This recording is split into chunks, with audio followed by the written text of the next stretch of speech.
Hello guys, welcome back to my channel. Subscribe my channel. CA Hub. I'll be coming up with more interesting videos for the upcoming examination. This is a video of a 60 plus exemption strategy for your advanced accounts paper for the CA Intermediate September 2025 examination. Now let's see here 60 plus exemption strategy in a very detailed manner. That is, in the first point is whether you have to choose whether you have to do your amalgamation or consolidation or both. If you are a student who is very thorough, very confident that you can do both of the question in any of the respective adjustments also, then you can go with the both. But when you feel that no, I will do only one question because it was a time consuming for my examination, also in the during examination if you solve like both of the question, you will be losing time also. So after solving this both question, also going for MCQ, it will take literally 2 hours. Balance 1 hour you will be having for remaining questions.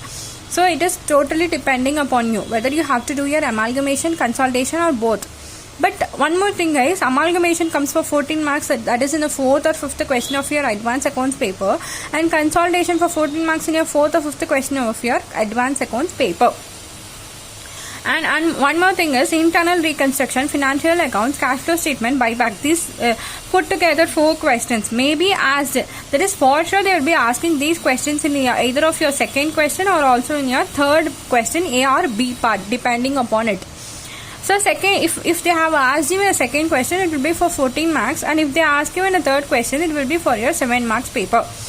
And one more thing is, if you are focusing on aggregate to get an aggregate, if you are focusing on accounts paper, then you have to do must topic is a branch accounts. Branch accounts for sure it will come in your examination for 6th C question for your 6 marks. So if you see 14 marks, 14 marks, 14 marks, 7 marks, 6 marks, 14, 7 marks and 6 marks. Put together you are getting almost 55 marks over here itself. Okay. And one more thing is, if you have been doing at least half of the accounting standard also, that is for in 17 accounting standards, if you do even a half of the accounting standards also, you will be getting somewhere literally 14 marks. That is in first question of your advanced accounts paper is for accounting standard question only guys. First question is advanced accounts accounting standard question. Second question is from this for 14 marks, and third question A or B part for this mark. 4th or 5th will come for amalgamation, consolidation, branch accounts for 6th C.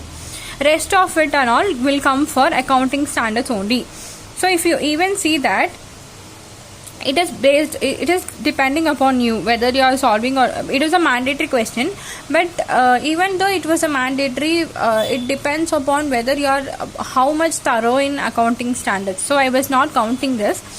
And also that guys, here itself we got a 55 marks. Even if you count like 55 marks, at least you will be getting 10 marks in MCQ is what I guess. So almost you are getting a 55 marks in this and 10 marks in the MCQ. You will be getting a 60 plus in your advanced accounts paper. Along with that, if you have attended the first question of your accountancy paper, this is for 14 marks. Even if you get like 4 or 5 or 7 marks also, you will get added marks over here. That is for 64, 65, 67, depending upon how you are writing your examination. And this is the strategy for the 60 plus exemption guys. And main important thing is solve all the ICA study material question. If you are a student who is aiming for an exemption in the paper, solve all the ICA study material question guys. All the ICA study material question was what they are asking in the examination. In examination, if you look that, they are just changing the names, like if there is a Vinitra in the question paper, they are changing it to Sudhakar in the question. So like that only they were changing in the actual examination. So solve all the ICA study material questions, solve RTP, MTP, especially of September 25 attempt, and then afterwards, after preparing your September 25 attempt, then go for your previous year question paper, previous attempts, RTP, MTP, like that you have to go. And also guys, I was planning for an I also planning for an analysis from the May 24 attempt. That is from May 24 attempt to till May 25 attempt, what all the question been asked, like first question what they have asked, second question what they have asked. I was also planning to bring that. but I need some kind of motivation. So I need at least 20 plus comments, so that I will know that whether you actually need it or not. If I put a video where if you are not in need of that, so it will be waste of time for me also. So if you actually want that, I need just 20 plus comments, so it will give me a motivation, so that I will come with the paper analysis for the from May 24 attempt to the May 25 attempt. So subscribe my channel, guys. Thanks for watching the video. Bye.